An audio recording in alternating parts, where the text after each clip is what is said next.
But so basically what happened is I have a rare chronic illness that I have to live with, right? And well, I have multiple, but this is the one that back in January 2020 almost put me out of commission. And the thing is, I I am a workaholic. I'm not going to say I used to be because I literally can easily stream for 12 to 15 hours and not even realize it. I have a problem. Yeah, that doesn't happen at all, guys. It doesn't happen. Yeah, But yeah, absolutely not. I'm a natural endurance streamer and I don't know it. But the whole thing is I do have those tendencies, and at the time I was an animal nurse. I was working two jobs. I barely had half a day off a week, and I thought I just had a cold because I was feeling a little sick. I had other health issues where I was always in chronic pain, and so like I pretty much anytime that I felt bad or had pain, I just tell myself to push through it because I'm used to it because I got autoimmune issues as well as fibromyalgia. So I was just kind of like, this is normal. I'm used to being in pain, blah blah blah. And it's like I was pushing myself for a bit, and then I started noticing, thinking I was delusional, looking in the mirror before work in the morning,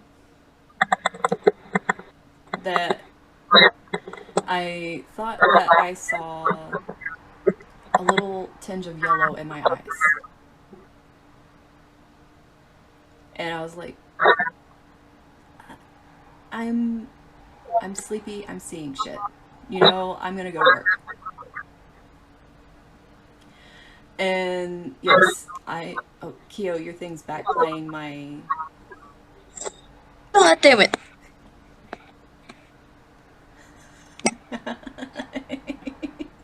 the comedic timing of her back playing my voice to all. It's like, oh my god, what?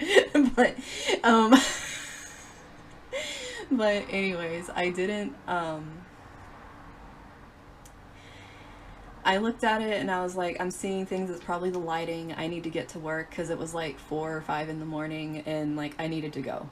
So, and yeah, I had to wake up super early to go because I had to travel. I had to commute to my jobs on top of that because I had two different jobs. I worked as a right hand nurse for an animal behavior specialist, and I also worked as a nurse in an animal hospital. So I did both of those jobs. And the thing was, I saw that the first day, and I was like, I'm probably seeing stuff because I'm tired and I've been sleepy and I have a cold and I just haven't been feeling well. So I went into work and worked and came home, was extremely tired and went to sleep.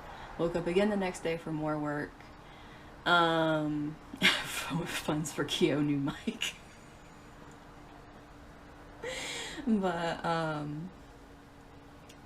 so what ended up happening was I woke up. Same thing happened the next day where I thought I saw it, and I'm just like, dude, I'm too tired to deal with this. So I went into work and I was working.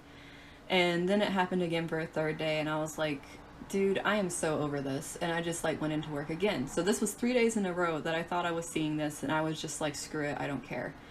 And thinking it's because I was tired and really out of it, and I had a cold, and I'm seeing things, and the lighting's probably yellow.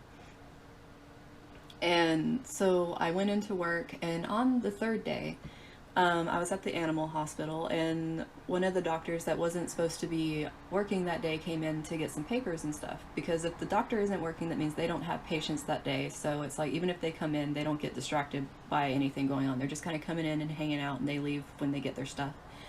So he was the owner of the place too. And he was like, going around and he was talking to me and stuff because basically I, and the thing is, I don't complain. I'm not like a complainer, like with pain and different things like that, or being tired or anything like that. And I asked one of my coworkers if they had something for nausea because I was feeling really nauseous, and usually I didn't feel nauseous. And I was thinking, once again, it's because I was feeling sick and probably like whatever was making me feel nauseous. So they were like, yeah, there should be some nausea medication in the boss's office. So I went in there and asked him, and he was looking at me kind of strange because obviously I don't ask for things, but then he was looking like directly at my eyes. And when I talk to people, I do look them in the eyes when I talk to people. And by Espa already knows the story too. She already knows about banana brain. So Yeah.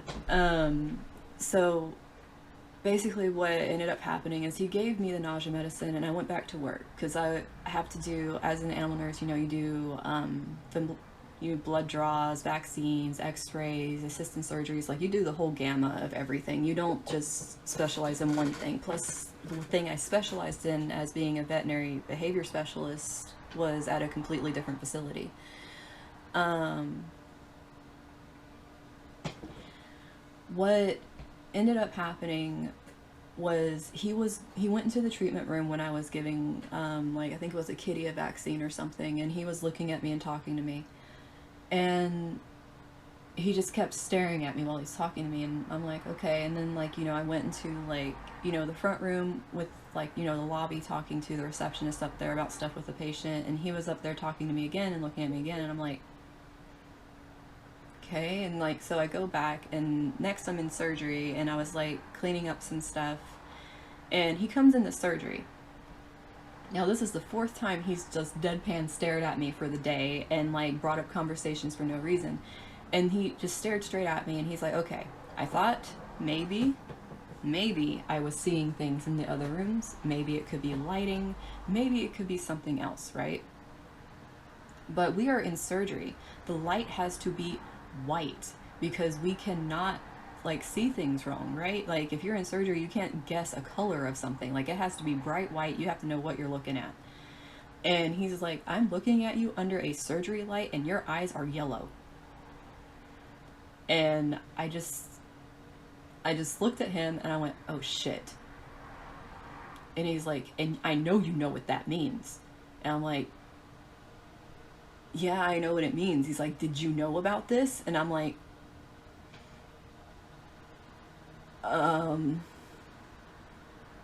kinda. And he's like, you need to go to a doctor. And I'm like, well, and see, this is how stubborn I am, guys. Oh my God, I'm stubborn. You guys think Albin's stubborn? No, you, you guys are gonna want to kick something after hearing how stubborn I am. He was like, you need to go to the doctor. And I'm like, well, I need to finish my shift though. And he's like, what? You, you're gonna finish? No, you're gonna go to the doctor. And I'm like, well, I'll make an appointment I'll explain what yellow eyes mean. Hun, I'll get there. Believe me, I'll explain it. Don't worry. So, I, he was like, you need to go to a doctor. I'm like, well, I'll make an appointment for Thursday. It was Tuesday. I was like, I'll make an appointment for Thursday. And he's like, oh, he's like, please just make a call and go to the doctor right now, please. And I was like, okay, I will. And it's like, he left, and then I stayed past my shift. I stayed there. I'm like, they need help, so I'm staying here. And it's like, so I helped them, you know, knowing that my eyes are yellow now. I can't be delusional about it. And so I helped them, and then it's like, you know, a call ride to come get me. I usually would take Lyft, but I actually called someone to come and get me because I knew I needed to go to the ER. I wasn't dumb. And so they come to get me, and I'm like, I need you to take me to the ER. And they're like, what? And I'm like, yeah, I'm in organ failure. And it was like the freak out. I'm like, it's okay. I'm fine right now. Like, take your time driving. You know, it's okay. And, like, don't freak out and drive because, you know, I would die faster in a car accident than I would of the organ failure, so we can just go. And and then I had some of my lunch left over because I was having trouble eating, which now, you know, I know all the symptoms of these things, and one of them is like losing your appetite, being nauseous, pretty much everything I was going through. And it clicked for me, and I'm sitting there feeling like, man, I'm such a slow nurse. But it's like I'm asking the person driving me, I'm like, are you hungry? I have some leftover lunch. And they're like, why are you thinking about food when you're an organ?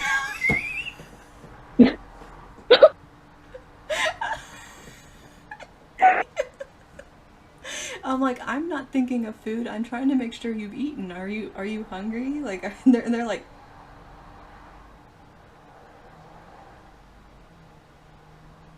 you're stressing me out.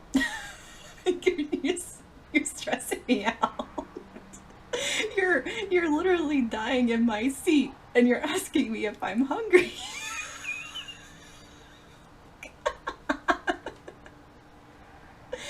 And so we get to the ER, and it's like, you have to sign into the ER and stuff. And I go up to the desk, and at this point, I'm actually starting to feel things. Like, I'm kind of feeling my body wanting to shut down. So if I wouldn't have gone when I did,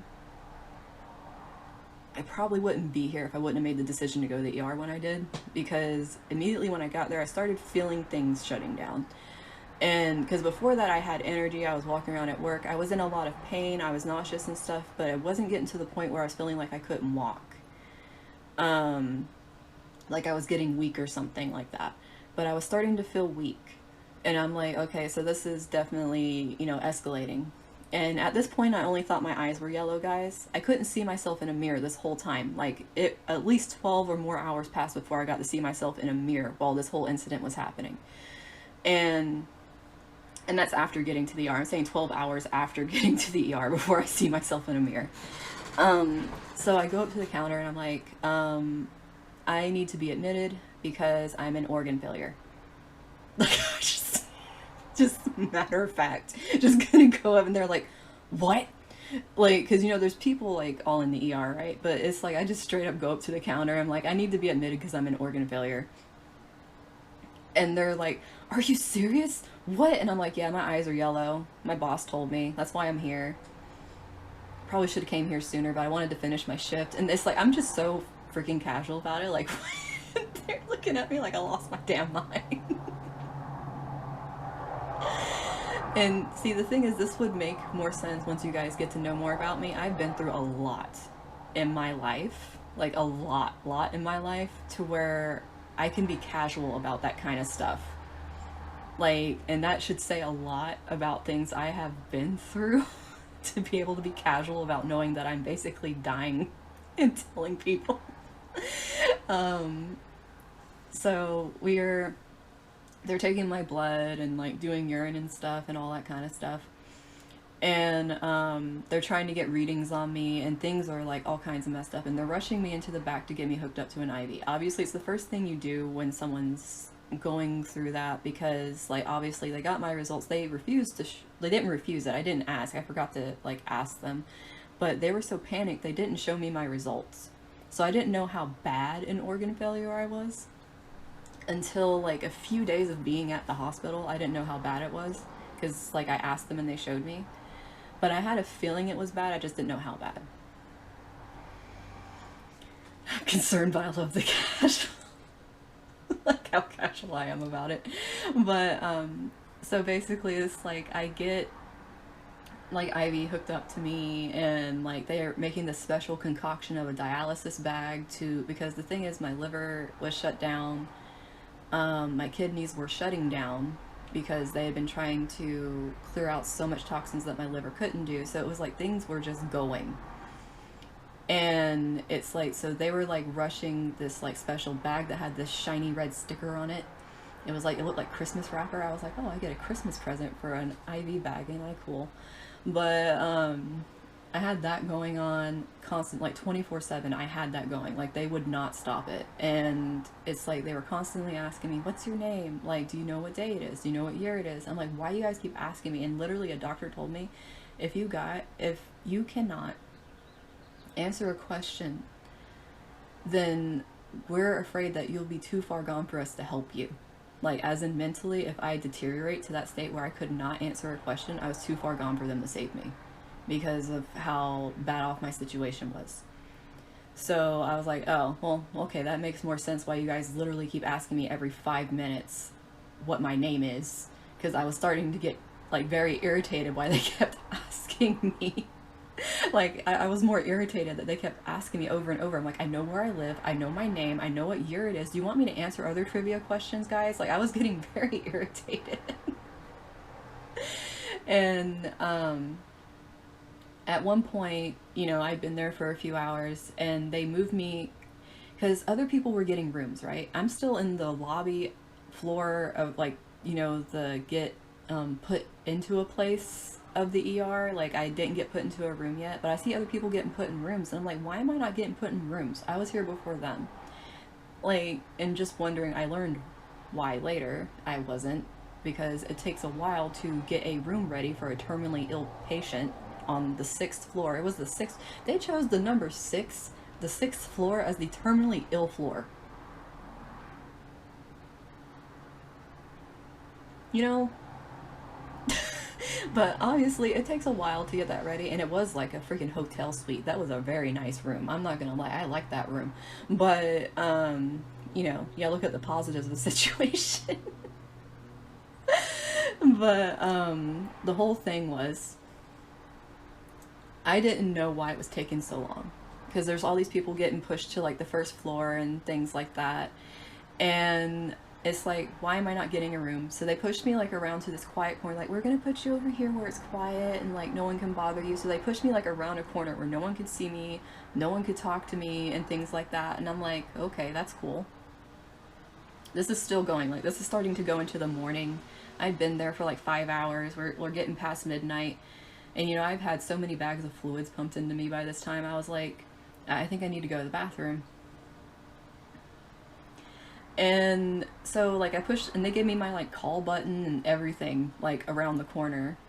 And so I pushed the button, a nurse comes running, like this was a guy nurse. He came like bolting around the corner because like I wasn't complaining about anything. They were constantly injecting me with blood thinners because like my values were so high I could have easily died from a blood clot at any second. Because the way your liver works is it makes what you need in order for your blood to be the consistency it's supposed to be. So when your liver's out of commission, you're pretty much gonna just clot and die, kind of thing. And so I was constantly getting injections of blood thinners like in my abdomen, which was in a lot of pain because that's where all my organs were having problems. But so dude comes running around the corner, and still I don't know my values. All I know is like I'm bad off, right? And all I know is my yellow eyes. That's literally the only information I'm going off of here. But being an animal nurse and having helped so many patients that have gone through liver and kidney failure and like having to bring them back and do dialysis and different things, like I understood what was happening with me, right? But the whole problem was the doctors did not know what was happening because every test that they ran on me came back negative. Every single test for what could be causing my body to be going haywire. Nothing, like there was no hint of anything as to why I was getting worse and worse. Because I didn't smoke, didn't drink, didn't do anything, didn't have any kind of viral diseases that could be causing my liver to be completely shut down. Like literally everything was complete, like big no's. Any test they ran was big no's. And it's like they would run the same things over and over again because they were like, there has to be something we're missing here. And I had like 4 specialists working on me, like trying to figure out what was going on from different departments because it was an anomaly. Because my age, being young and having this thing, and plus being in healthy, otherwise healthy condition, and then just all of a sudden having acute organ failure out of nowhere, like nothing made sense at all. Like no one, it was literally an episode of House. If you guys have seen that TV show, it was literally that, where all the doctors are freaking out, no one can figure it out, no one knows what's happening. It is the weirdest thing ever, and it's just like, what do we do? It makes there's no sense at all to this. Meanwhile, I'm just sitting there calm, chilling on the bed they gave me. You know, they have an IV in me for taking blood because they're taking blood so much, and then they have an IV in me for fluids. And so I call the nurse to me, and I'm like, hey, can you unhook me from my IV so I can go to the bathroom, because I don't want to have to take my bag with me, you know, because carrying cords and stuff to the bathroom is like annoying. And he looked at me and he's like, "Can you walk?" I'm like, "Why wouldn't I be able to walk?" And he was like, "Well, look, I'll hi Dada." Oh.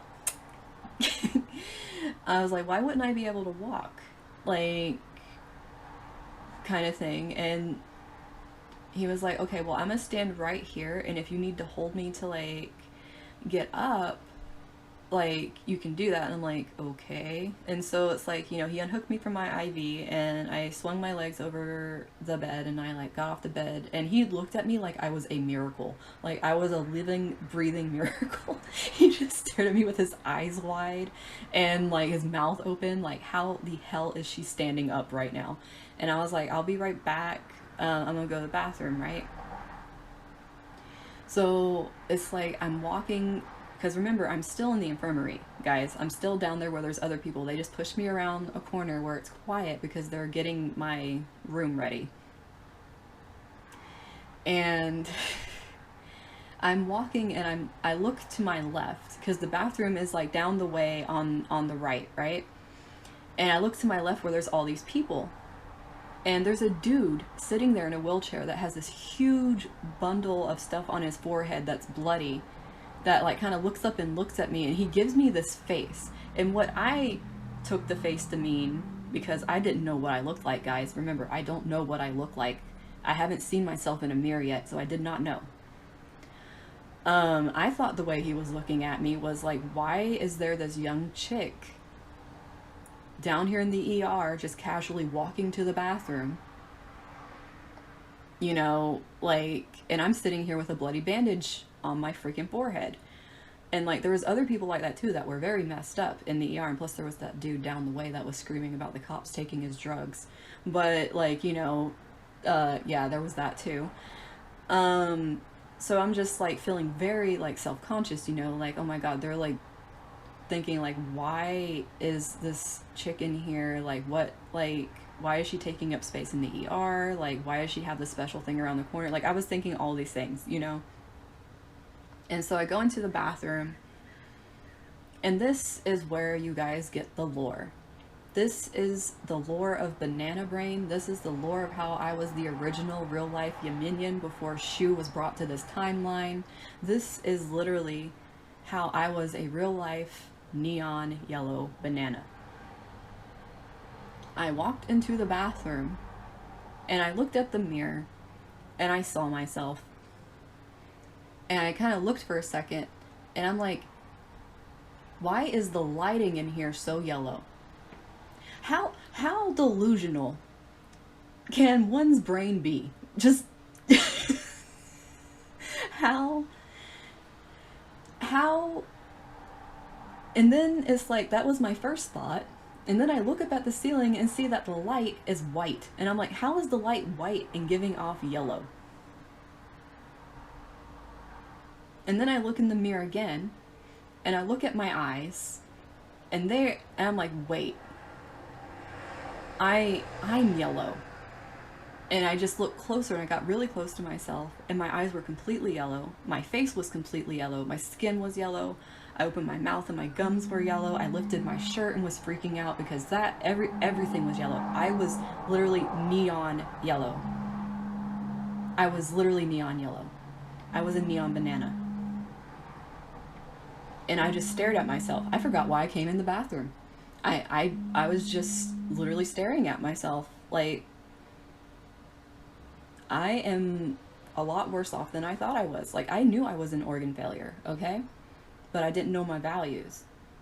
Values of what I look like is death. I looked like a Walking Dead extra, okay? Like, now I realized why all those people in the ER, even though they had bloody bandages and all this other stuff going on, were looking at me like I was, like, had 1,500 eyes, or like I didn't belong there. It's because they were looking at me like I was a freaking zombie. Like, how the hell is there a zombie walking to the fucking bathroom? That is what was happening. That was the look they were giving me. It wasn't like, you don't belong here. It was more like, you don't belong here. What the fuck are you? Like, that was the look they were giving me. That was the actual look. So I used the bathroom because I remembered why I was in there after freaking out over how yellow I was. And I walked back to my bed, and this time I'm walking out of the bathroom very self-conscious, realizing just what I look like. And I open the door, and everyone's already staring at the bathroom door. The nurses, the patients, everyone's staring at that bathroom door. And I opened it, and I see everyone staring at me, and I'm just like... And I just turn and start walking back to my hospital bed. I'm just like... I know. I saw myself in the mirror. I saw it. And it's like, I get back up on my bed, and I'm sitting there, and immediately the nurse comes running back around, the guy nurse comes running back around, and he's like, was everything okay? I'm like, yeah, everything's good. And he's like, okay, I'm gonna hook your IV back up, okay? I'm like, yeah, that's cool. And I'm just kind of like sitting there, and he's like, do you want me to try to get you some food? You know, you want to try to eat? You haven't really eaten that much. I'm like, yeah, I haven't eaten that much in a bit, and I know why. Like, at this point, I'm sitting here thinking, like, dude, I'm fucked. Like, I'm... It finally clicked for me, because everyone had been so scared and going around so freaked out the whole time, and I was cool as a cucumber, and I'm realizing the reason they were freaked out is I was a walking minion. I was a mascot before Shu got brought here, and oh my god. And I'm walking around pretty much having the attitude of a like, because I was so fucking chill about the whole thing, and they're just like, the mental fortitude of this chick, of just like not being scared of shit. And it's like, so I'm sitting there, I'm like, okay, so I'm pretty bad off. Like, this is my thought process while I'm sitting on the bed. I'm like, I'm pretty bad off. They're not showing me my numbers. I can already tell from what I look like that my numbers are bad, especially since they've been pumping me with fluids. That should have at least brought down my yellow tinge a little bit if my toxins are getting flushed out. And this is just showing me my body is not working fast enough to flush out any toxins. So it's like really badly built up. Because when you go into organ failure like that, what's happening is my liver was shut down.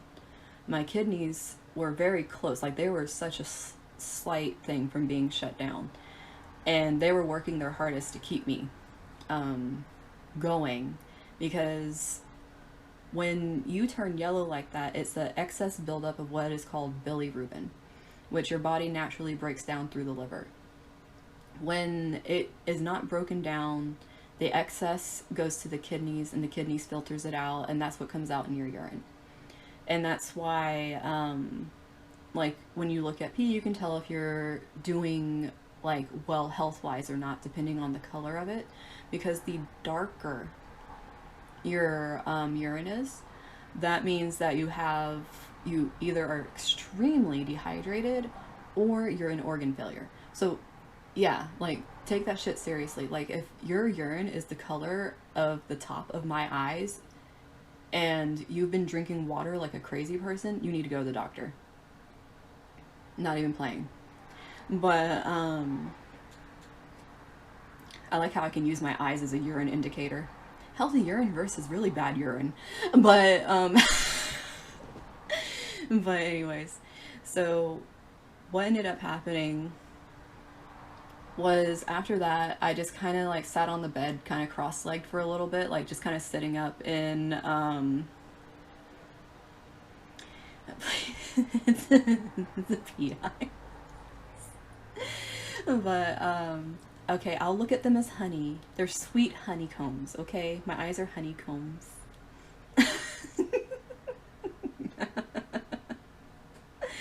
But it's like I was just sitting there cross-legged, you know, like wondering, okay, like, how bad am I? Because no one's been showing me stuff. And at this point, another doctor comes out, and once again, they're telling me, and this is what kind of sent it home for me, where I was like, I'm kind of fucked right now, because they don't know what's going on. Like, if at least they had an answer as to what was going on, they could reverse it, and then my system could get flushed out and my organs would have a chance to return to normal, right?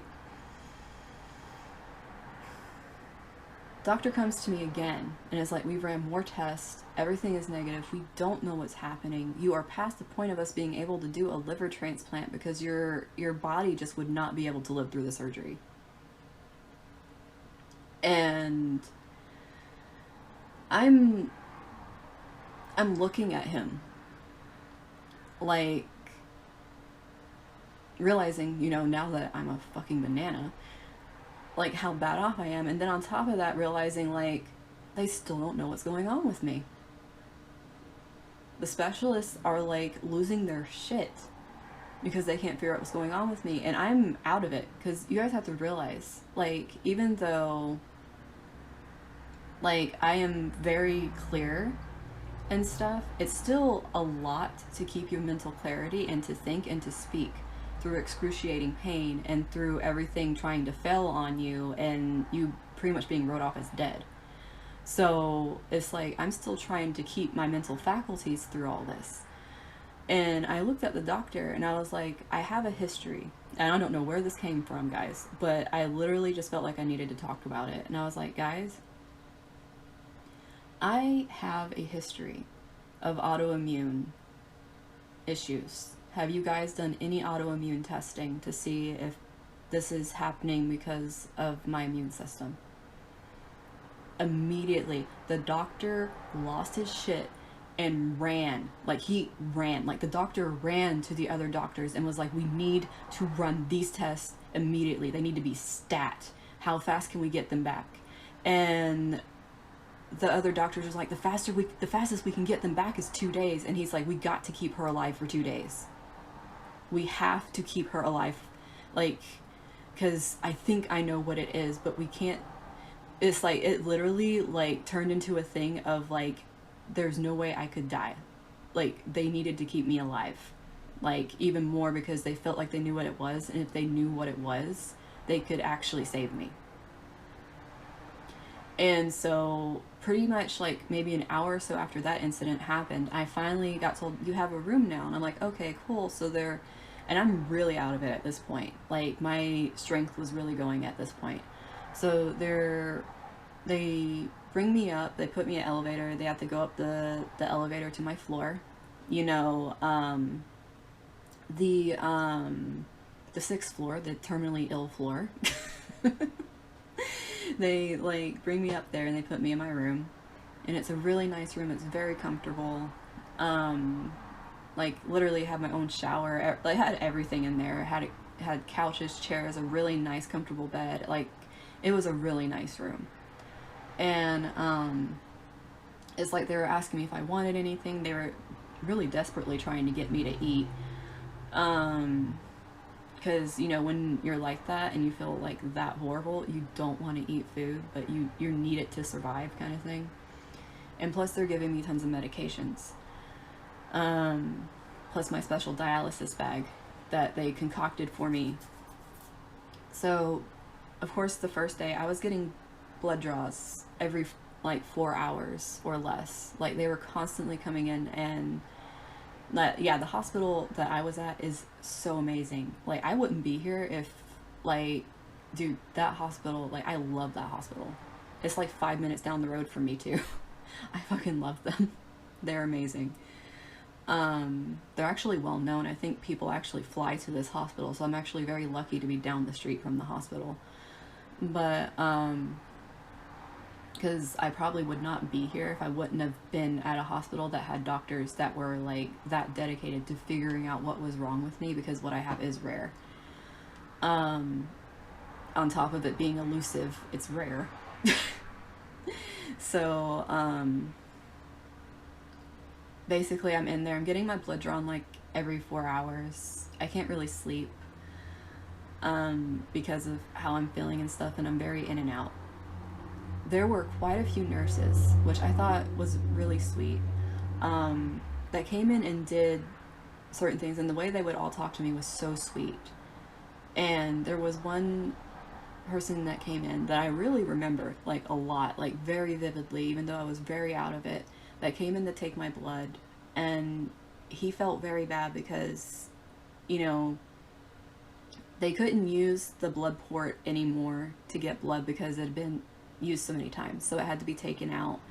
And they had used different veins of mine so many times that, you know, I was pretty messed up from getting my blood taken so much. So he used a vein in my hand.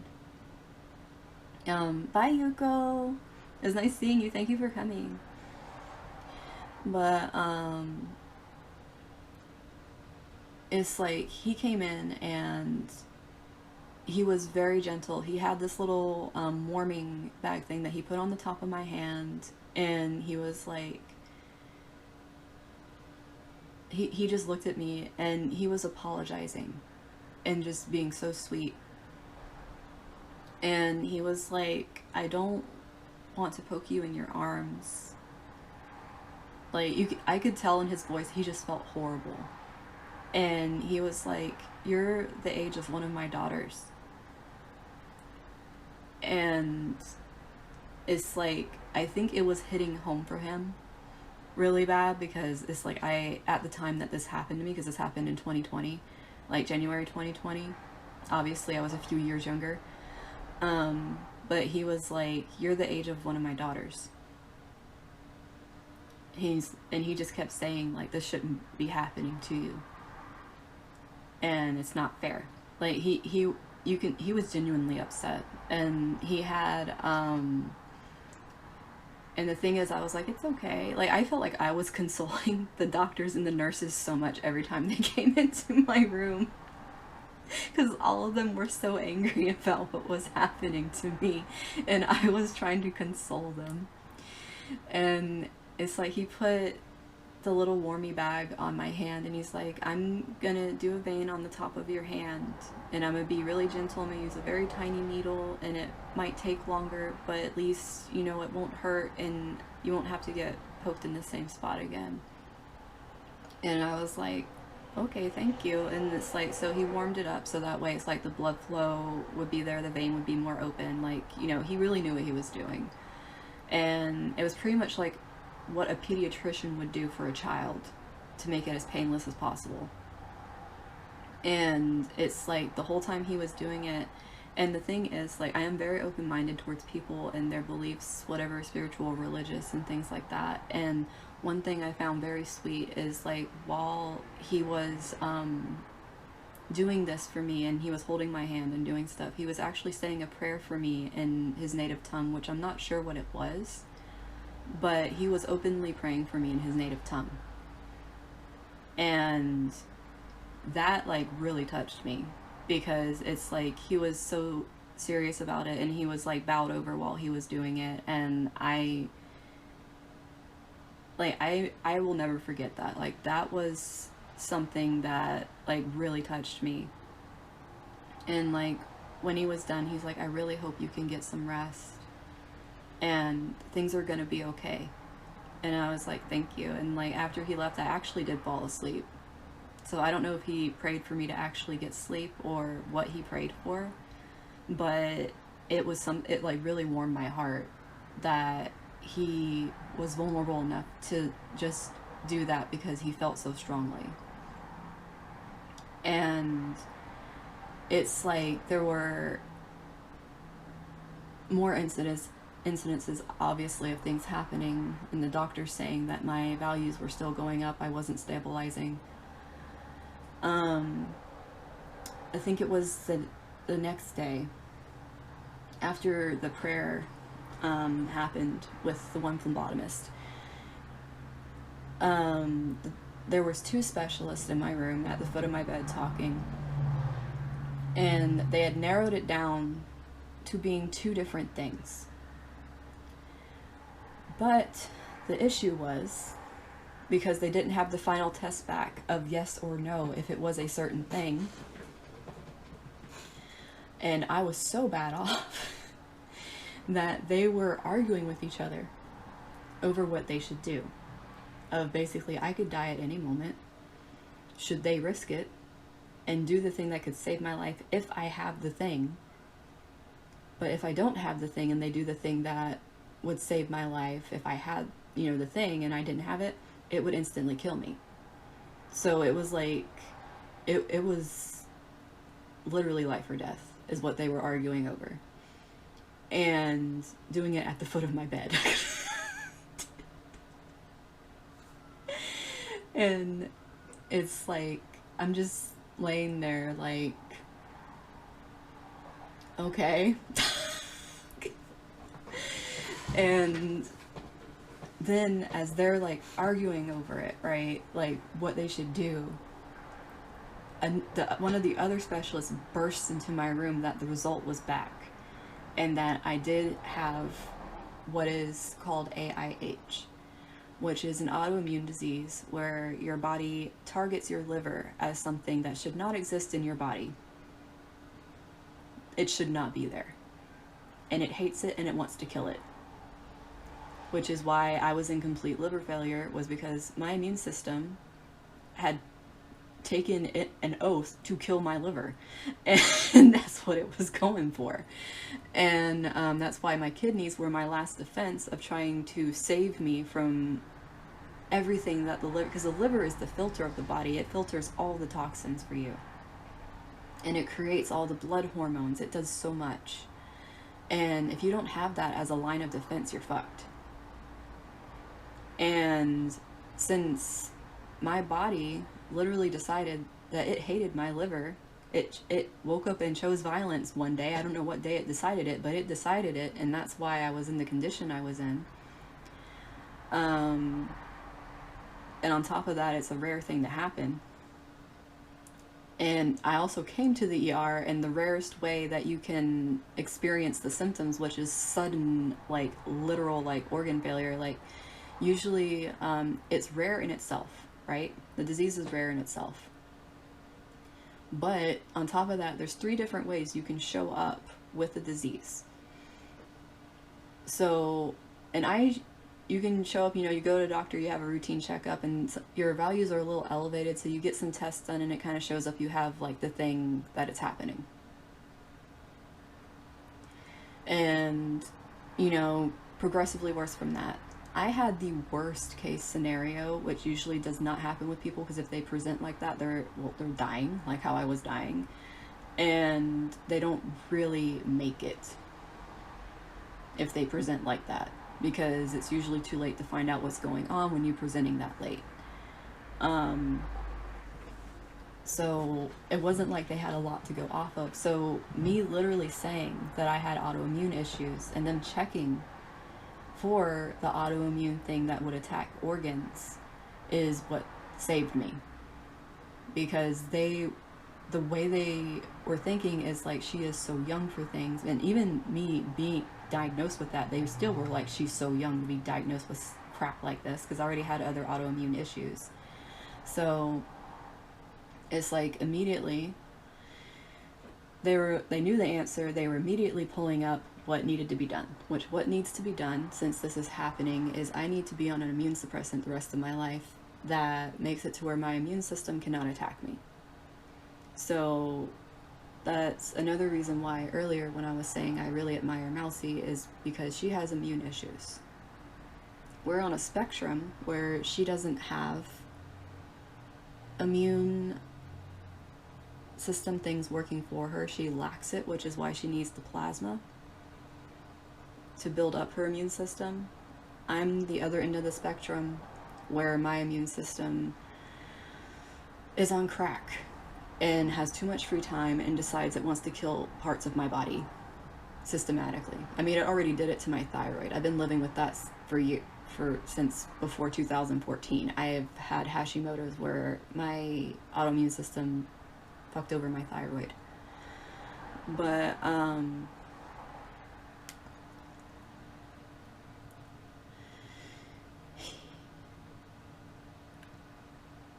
that's another reason why I really admire her, is because when she tells her stories about things that she's gone through, like I have physically been there and gone through it and still go through some of them, because being on immune suppressants, I have to be on a very heavy one. that, because if I don't take it, like, you know, I die, my body decides to kill itself. But it's a very heavy one that has side effects to it. And some of the side effects are very similar to what Mousy experiences. And I have to work very hard in order just to function what people would consider slightly normal.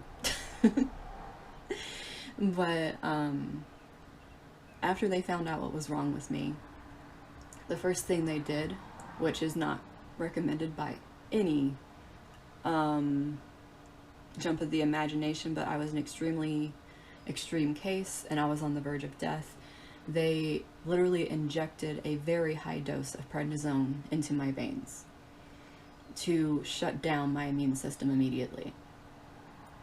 And that sent my body into shock. But since my immune system was so crazy, the prednisone had something to work on, which is why the treatment could have killed me if it didn't have something for the prednisone to work on. It would have sent my body into complete shock and probably cardiac arrest. And because that was the treatment the doctors were fighting over. But since they got the answer, they immediately gave me the treatment intravenously, which usually they make you take it like orally. They're not gonna like shove it into your vein. Like, it's not recommended whatsoever. But they did that. It was really harsh on me. It shut down my stuff and everything, but my levels stopped going up. They stopped. They didn't continue rising. They didn't go down, but they stopped. And the doctors saw that in my blood work. They just stopped. And they're like, okay, we have a chance because it stopped. So if we can work really hard, we can reverse this and get it to where her body can clear out what's happening. So they obviously had to keep giving me the pred while I was in the hospital at a high dose to keep my immune system from doing anything. Luckily, I wasn't around anyone that could get me sick because I was very defenseless and very messed up at that point. So anytime any doctors came near me, they were completely like gloved up, suited, like they didn't come near me unless they were completely cleaned, and like no one was allowed like near me. It's kind of like what, you know, Mousy goes through with like being contained, because like you're that fragile and susceptible to things happening. So adjust myself in my seat. So what ended up happening was the next day they gave me another like high dose, and my body, I had not, and the thing is, I've had panic attacks before. My body freaked out so bad at the second dose. I went into a full-blown panic attack. It felt like I was having a literal heart attack. Like, I could not breathe. I was crying. I felt like I was dying. And the doctors were coming in trying to get my blood to make and do heart tests to make sure I wasn't having an actual heart attack. And like the doctors were like around me trying to calm me down and trying to help me breathe and trying to, like, you know, because they hadn't seen me not be calm the entire time I had been there going through everything. I had been absolutely calm no matter what was happening. So they didn't know I had anxiety disorders and things like that, because they've been so focused on just trying to make me live that they didn't know like my mental health issues. And that prednisone, that second high dose of it, just skyrocketed and brought on like the worst panic attack of my life. And they were looking it up, and I told them I had very bad anxiety, and they were like, you should have been on anxiety medication. And the thing is, I couldn't have pain medication either, because the only pain medication they could give me was, because of how bad my organs were, was morphine. And I have a very bad reaction to morphine because of a traumatic thing that happened to me when I was younger. And I know that now. I won't share that now because I feel like that would trigger a lot of people. I'll probably share it in the future. But at the time, I did not know why my body went into panic mode when I was given morphine, so I was going through all these things without having any pain medication. When usually people would be morphined out or something so that they wouldn't be feeling the pain. So that was probably another reason why the doctors thought I was like a walking medical miracle, is because I was on no pain medication and going through this situation and acting like I was completely fine. I mean, I literally would play like piano music with rain in my room. Like if a doctor came in my room, I'd have all the lights off and I would just be playing the resting piano music with rain. It was like a very calm place to walk into. And they were always quiet when talking to me and stuff like that. So it's like when that happened and I went into a thing and I'd said I felt like I was having a heart attack, they knew I didn't complain about things. I didn't, even though I was dying, I wasn't complaining about anything.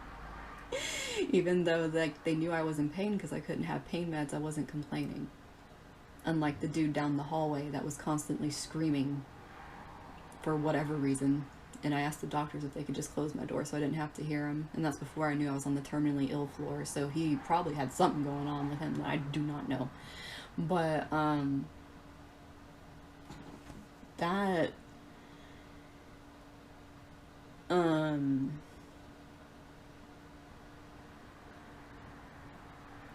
whole thing made me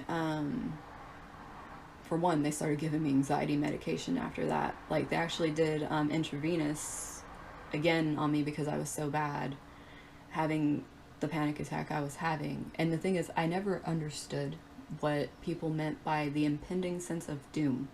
Because when I had panic attacks, I am a very logical person and I can sit there telling myself I am having a panic attack. I know I'm having one. And I would have coping mechanisms for dealing with it. Like I would write a lot of poetry. I actually have written poetry of what it feels like while having a panic attack and crying while having a panic attack. So that particular poetry, if I ever read it for you guys, will probably hit home for a lot of people. But at the same time, I didn't have any coping mechanisms with me. And on top of that, it was a medication that brought this on. And it made it feel like I was, like my arm was going numb. I was having a heart attack. And then the impending sense of doom is I'm going to die. I'm actually going to die after all of this staying alive. I'm actually going to die.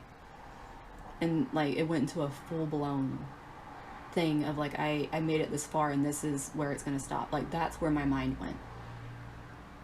And they were trying so hard to calm me down and they gave me anxiety meds and I finally my body calmed down. I was able to breathe after I think like 45 minutes or an hour. It was a while that was going on.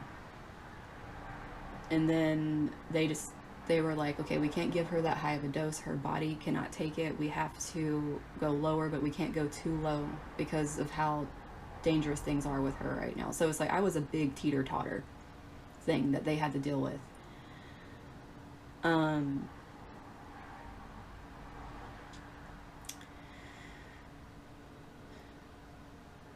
This is where banana brain comes from, guys. I zoned out.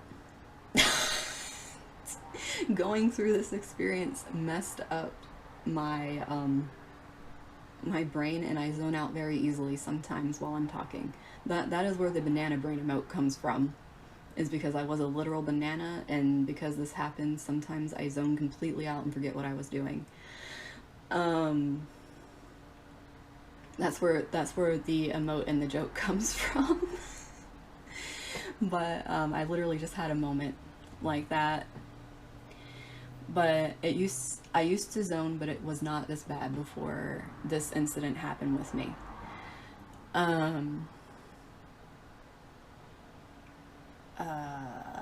But anyways, so since they found that out, they found out the treatment, that I need to have my immune system suppressed, that I need a specialist to work with me because I have a rare disease. They're like recommending me the specialist I need.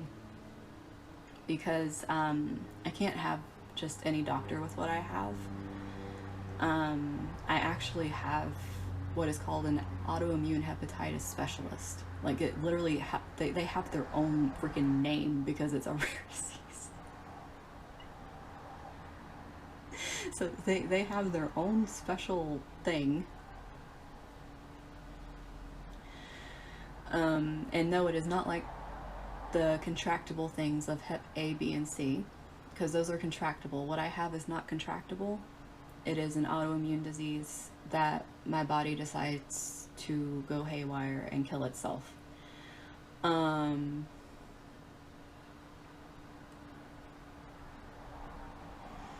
Yeah, it's like a life. This is only one story from my life, too. That's what I mean by my life is my lore for you guys, because you're gonna learn little things about me. And to me, they're little things because they're literally snippets of my life. Like, small snippets. This, for me, was a week. This was a week of my life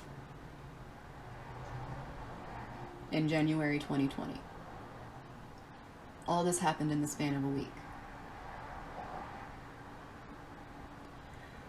And when they released me from the hospital, I'm still stubborn. I was still stubborn, and I wanted to leave the hospital.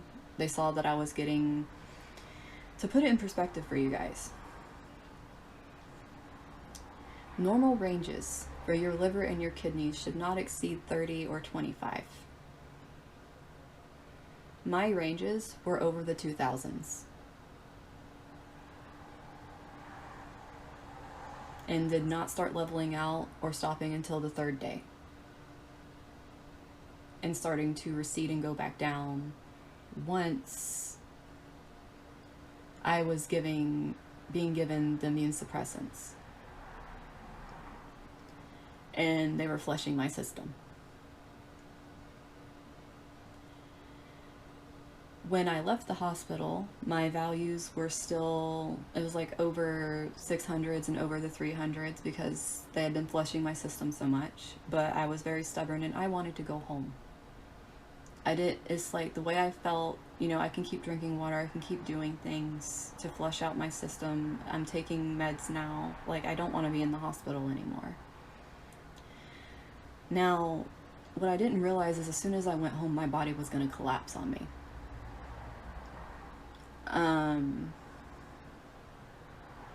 Because I went home, I was able to walk to the car, which they still looked at me like I was a freaking miracle walking around somehow. And then I realized why, because once I got home, my body gave out. And of course I couldn't take pain meds still. I was in so much pain that I could not walk. I would try to walk and I would curl up on the floor in the fetal position. Because even trying to pull myself across the floor, I would cry. And so I was bedridden for a bit until my body could adjust to the amount of pain I was in. And then I started forcing myself out of bed. Because, once again, I am very stubborn. My will is something I will never undermine about myself. The only reason I'm alive is because of my will to live through all the things I've been through. And, so, it began my journey of having to learn how to walk again, how to feed myself again, make food for myself. I couldn't bathe myself. I know this really struck home for me because there was a clip where Mousy was talking about this and how she was so happy that she was able to bathe herself, to like take a shower by herself. I knew what that felt like. And I was like that for over a year. Just trying my best to get to where I could do something by myself. And hearing her say that, like, I get so fucking proud of her because I know what it feels like to have no control over your body and be at the mercy of other people.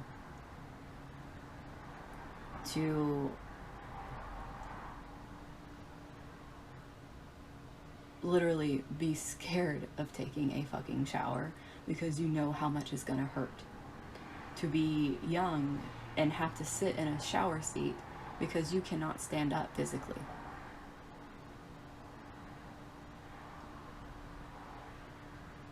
And to do that for a long time.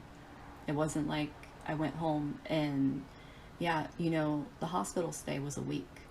All the craziness of almost dying was a week. But me having to recover, one thing I say is it's a whole hell of a lot easier to die than it is to come back to life. Because reanimating a pretty much dead body is the most painful fucking thing ever, especially if you can't have pain meds.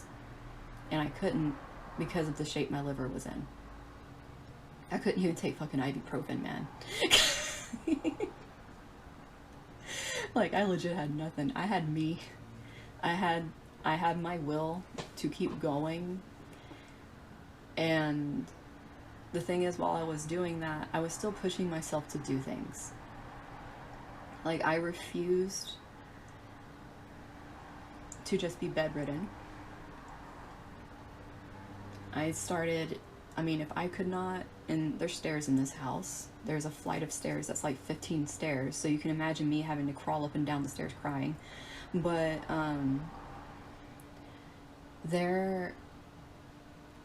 when I was able, and the thing is, I did this to myself. No one told me to do it. Like, I would make things to myself. Like, I'm gonna make it up at least some fucking stairs. I'm gonna walk down some stairs. I'm gonna make it to another room. Like, I was very determined. And even if I was crying, a lot more of my crying was more being mad than being sad with things, because I was very angry. And on top of that, I lost both of my animal nursing jobs because there was no way I could go back in that condition. There was no way to know how long I was going to be in that condition, so they needed to replace me.